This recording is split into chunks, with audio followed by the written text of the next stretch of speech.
Nanindigan ng Philippine National Police na hindi nila ipatutupad ang warrant of arrest ng International Criminal Court sakaling ilabas ito ng ICC laban kay dating Pangulong Rodrigo Roa Duterte.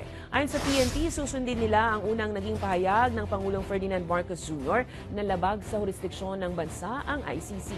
Hindi rin daw maaaring hulihin ng dating Pangulong Duterte dahil may sariling judicial system ang bansa. Una nang sinabi ni dating Palace spokesperson Harry Roque na mayroon na umanong warrant of arrest para kay Duterte at posible na itong hulihin anumang oras. Kaugnay niyan, tiwala naman si Senator Bongo kay Pangulong Marcos na hindi niya kailanman kikilalanin ang ICC. Ako po'y naniniwala at nagtitiwala sa binitawan salita ng ating kasulukuyang presidente na si President Bongbong Marcos that the Philippine government will not cooperate sa ICC.